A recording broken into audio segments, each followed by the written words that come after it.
بسم الله الرحمن الرحيم الحمد لله رب العالمين وصلى الله وسلم وبارك على عبده ورسوله الأمين نبينا محمد وعلى آله وصحبه أجمعين. Dear brothers and sisters in Islam, Assalamu alaikum wa rahmatullahi wa barakatuh. Hadith number 14 in the series of Arbaeen and Nawawiyyah, the 40 hadiths that were compiled by Imam al-Nawawi. May Allah have mercy on his soul. This hadith was narrated by Abdullah ibn Mas'ud, may Allah be pleased with him. He said that the Prophet sallallahu alaihi wasallam said, "It is not permissible to spill the blood of a Muslim who believes that there is no God worthy of being worshipped except Allah, and that I am His messenger, except in 3 instances. The married person who commits adultery, a life for a life, and the one who forsakes his religion and separates from the community." And this hadith was reported by Al-Bukhari and Muslim. In this great hadith, the Prophet ﷺ highlights the importance of a Muslim's safety and security. He's telling us that it is not permissible to kill a Muslim. It is not permissible to harm a Muslim. And this was reiterated in so many hadiths, as in the famous hadith in the farewell Hajj, when the Prophet ﷺ asked the Muslims, he asked his companions, what day is it? What month is it? Where are we at the moment? And the Prophet told them that this is the day of Arafah. This is the month of the Hijjah, which is a sacred month. This is Al-Haram area. And then he said that your safety and blood, your wealth, and your reputation is forbidden upon each other, exactly as this day, in this month, in this holy shrine is forbidden. So a Muslim's safety is a priority. You cannot kill another Muslim. It is one of the major sins in Islam. And the Prophet ﷺ stated that this is completely forbidden except in 3 instances. One, the Prophet tells us about الثَّيِّبُ الزَّانِي. And who is this Thayyib az-Zani? He is a person who commits adultery. And we know that fornication, zina in Islam, is forbidden. And to perform zina, you may be one of 2. And the punishment varies according to the person who committed it. So if a person fornicates and commits zina, but he's single or she's single, he or she had never married before, so the punishment, whether due to confession by the person who committed the major sin, or by being caught red-handed, to catch someone and testify in court that you've seen such a thing, this requires a number of conditions that are difficult, if not impossible, to verify and implement. So for a person to be convicted of committing fornication, 4 adult male must confess, must testify that they've seen this person committing adultery with that person or fornicating with that person. And they have to describe it graphically, in the sense that seeing one on top of the other is not sufficient. They have to actually describe the process, and that they've seen this in that. And no one would be stupid enough to do such a thing in the presence of 4 adult males watching him and being able to report it. So it's either confession or 4 people testifying. If a person who was not married before is convicted, he's flogged 100 lashes. This is his punishment, as mentioned in the Quran, as mentioned in the Sunnah, and the consensus of all scholars of Islam. But if the person was married or widowed, or divorced. This means that he had been married sometime in his life, a proper marriage, and then he commits adultery. In this case, the punishment is death by stoning.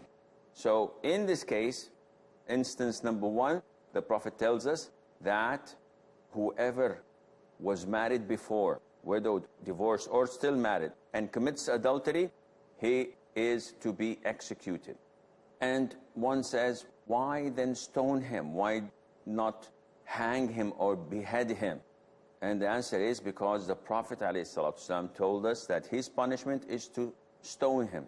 Now people say that this is barbaric, this is not civilized, this is too painful and too harsh for a person to die such a death. First of all, this prescribed punishment came from the most merciful, the creator of the heavens and the earth. So we have to believe that this is merciful and this is fair and just. Second of all, those who accuse Islam of being barbaric because of the stoning. When was the last time you heard someone was stoned in the previous decades? Secondly, the only crime that is punishable by stoning is adultery, not fornication. Not if a person was single and fornicated, he would not be stoned. But someone who tasted marriage, who found the halal desire, the halal lust being fulfilled through marriage, yet he goes and commits the heinous act of adultery, then his punishment would be stoning. And this is not barbaric, this is Islamic law. And to those who are ignorant and continue to say that Islam is barbaric, or Islam is this, or Islam is that, go back to your own books. Stoning was in the previous religions as well. Stoning is mentioned in the Bible. And the funny thing is that Islam only stones on one crime, while in the Bible it's wholesale. And I found that in the Bible, here is a list of what crimes to be punished by stoning. 1, blasphemy. Anyone who commits the act of blasphemy should be stoned to death. Fornication, associating others with God. Bad sons. If you're disobedient and disrespectful to your father, you're to be taken to the borders of the town and the elders would stone you to death. Fortune tellers are to be stoned to death. Working on the Sabbath is to be stoned to death. Cursing the king, and this is for the freedom of speech callers. And the Bible also calls for the stoning of an animal. So if a person is attacked by a bull and he dies, then this bull should be stoned to death. It's wholesale. Islam only channels this in one sin, and this is for the protection of the society. Because if men can go without punishment and they cheat on their women, or women cheat on their husbands, then the society would be corrupt. What about sodomy? Is it also included? And the answer is yes, by default. Because sodomy is even more evil than adultery. The incline to the opposite sex is natural. Islam channels it through marriage. But to have this incline towards the same sex, this is sickness. And this is a big problem that Islam forbids. And all religions of God forbids. And the problem nowadays is that the nature of people has been corrupt. And that is why you're having this inclination to the same sex. And therefore, the Prophet said, alayhi salatu wasalam, kill both those who do it and it's been done to. And that is voluntarily. If they do it voluntarily, like what's happening, then this is punished by death. So this is the first instance that a Muslim can be killed for. There is a second instance, and that is if a person kills another person, then he has to be punished. And killing another person is divided in Sharia law into three types: killing by mistake, killing by semi-intentionally, deliberately killing him, and thirdly, killing a person deliberately, or as they call it, premeditated murder.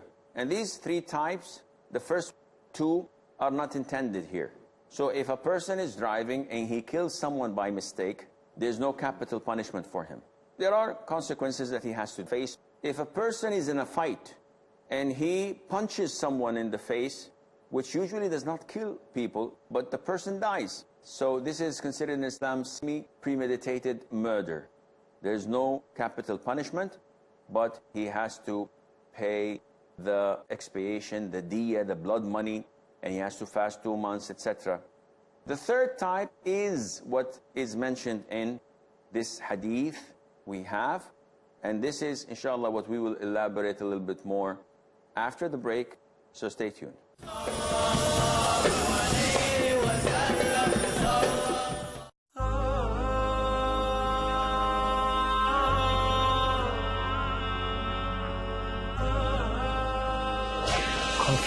Confused, worried, losing control. If you are a parent, these feelings may well be all too familiar. In a society in which we increasingly feel that we are losing our children,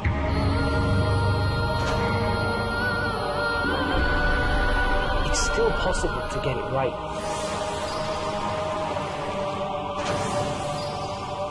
And Islam will show you how.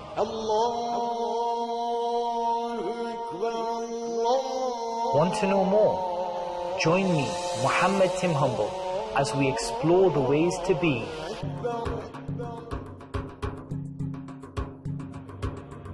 a good Muslim parent. Learn a series of beautiful Islamic techniques to help our children get the best in this world and the best in the hereafter in 26 Ways to be a Good Muslim Parent. Tomorrow at 6 p.m. and repeat telecast at 5:30 a.m. UK on Peace TV. Subhanallah, Subhanallah, hamdan lillah, Subhanallah, Subhanallah, hamdan lillah,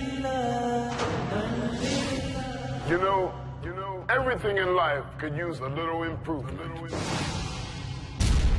including religion, as it benefits our soul.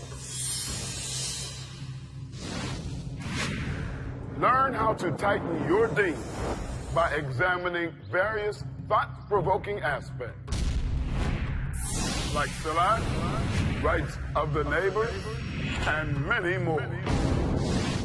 So join me, Imam Qasim Ibn Ali Khan, for my series, Tighten Your Deen, right here on Peace TV.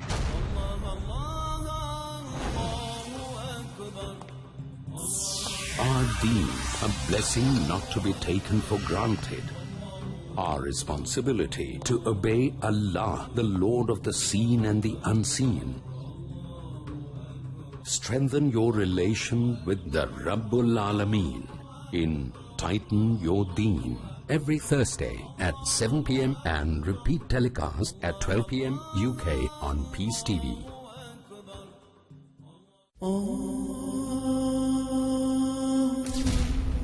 We are not addicted to dawah. Addiction implies a short-term fix. One doesn't need to get into the zone to talk about Islam.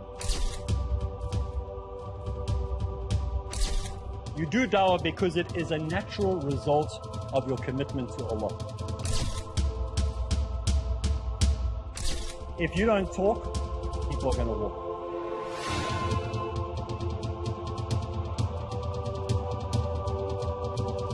The most effective combination in the propagation of true Islam is found in Dawah Ilallah. Join me, Arif Islam, as we go through Dawah Ilallah only on Peace TV. Follow the tips to make the task of Dawah result-oriented in Dawah Ilallah, next on Peace TV.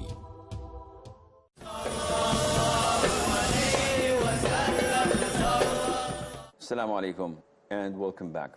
The third type of killing is premeditated murder. When you kill someone with the intention of killing him. So if you stab someone and he dies, or you hit him with a big staff on his head knowing that this would kill him, if you drown a person, if you burn a person to death. Now this is the premeditated murder that is mentioned in this hadith, where the people of the deceased, the people of the victim, are given the choice of three. Either a soul for a soul, meaning that they have the right to demand execution, or they may accept the blood money, and the third, which is the best, is to forgive and pardon and let him go. This is what the Prophet said, alayhi salatu wasalam, a soul for a soul. And in Islam, if a person kills another and the family of the victim demands execution, known as qasas, in this case he may be killed exactly in the same way as he had killed his victim. So if he kills him by beheading him, he should be beheaded. If he crushes his head between two rocks, he should be treated the same. And this is a deterrent. And that is why in the Muslim world, where Sharia is implemented, Sharia law, that knows no king or beggar, rich or poor, they're all equal under the Sharia law. That is why you have the least amount of fatalities or murder victims. Because a murderer, before attempting his crime, thinks more than twice that he will be killed. But if you know that if you kill someone, they'll throw you in jail for a few years, and then with good behavior, it would be reduced into 7 years and you'll be set free to live again, you would find it easy to kill and kill again. In Islam, we don't have, with the grace of Allah Azza wa Jal, this amount of murders, of robberies, of rape, of so-and-so, because Islam protects the lives of people. It protects the reputation of people. It protects the wealth of the people as well. The third instance that the Prophet mentions, alayhi salatu wasalam, is the one who departs or abandons his religion and separates from the community, from the jama'ah. And the Prophet here is pointing out the crime of apostasy. When a person embraces Islam and accepts Islam, then he admitted himself to this religion. If he decides to quit his religion, this religion of his, which is Islam, then he faces punishment. It's not a game. It is not a job you take and then quit. It's not a dress you put on and then you take off. Islam is a commitment, it's a religion, and with the grace of Allah Azza wa Jal, those who accept Islam never leave Islam, because we see millions of non-Muslims reverting to Islam in the Western world, in the East, in the West, and in non-Muslim countries. We don't find any one of them going back to his old religion or taking a new religion. Why? Because they're convinced, it's their conviction that Islam is the truth and it is the religion of Allah the Almighty. So if someone disbelieves in the Quran, if someone slanders or says bad things about Allah, about the Prophet ﷺ, about the angels, this is an act of blasphemy. It's an act of apostasy. If someone commits an act that nullifies his Islam, like going to fortune tellers and believing that they know the unseen, they know the future, this nullifies a person's Islam. If someone goes to a sorcerer, asking him to make things or change things, a sorcerer himself, even if he prays and fasts, he has committed an act that nullifies Islam by learning sorcery. And the Prophet told us, alayhi salatu wasalam, kill every sorcerer, male and female. So these acts of apostasy all fall under those who leave their religion and abandon or separate from the community. These are the three instances mentioned by the Prophet ﷺ. Now, it is quite important to know that it is not for you and me to accuse someone of apostasy. This has to be done by a committee of judges and scholars who would sit and talk with this person. Because we may say a general description, but we may not specify and make this description fit an individual. For example, we say anyone who prostrates to an idol is a kafir. And minutes later, I see a man prostrating to an idol. So I cannot draw the conclusion and say, if anyone prostrates to an idol is a kafir, and this one is prostrating to an idol, this means that this particular individual is a kafir. This is wrong, because there are conditions to be fulfilled, and there are obstacles to be removed. Maybe the man was not prostrating to an idol. Maybe he lost something, and he was trying to look for it, and I thought that he was prostrating. Maybe the man does not know that prostrating to an idol is shirk, and it is not permissible. Maybe someone forced him to do this. So these are conditions that have to be fulfilled: knowledge, choice, and obstacles have to be removed: ignorance, being forced. And without that, you cannot specify an individual with apostasy or with kufr. And this is very important. Nowadays, open any social media, networking, Facebook, Twitter, you find people shooting others, not literally, but saying that the ruler of this country is a kafir. This scholar is a kafir. These people are kafir. Without fulfilling these conditions and ensuring that the obstacles are not there. And this shows you that Ahlus Sunnah wal Jama'ah, they're the people who follow the Quran and the Sunnah with the understanding of the righteous predecessors, the three preferred generations. They are on the right path, and anyone else is not. And this is the balance we have to have. Second most important point I'd like to highlight is, when we say that the Prophet said, ﷺ, it is not permissible to spill the blood of a Muslim except in 3 instances, the Prophet ﷺ is not giving you a green light to do that. This is not for individuals to implement.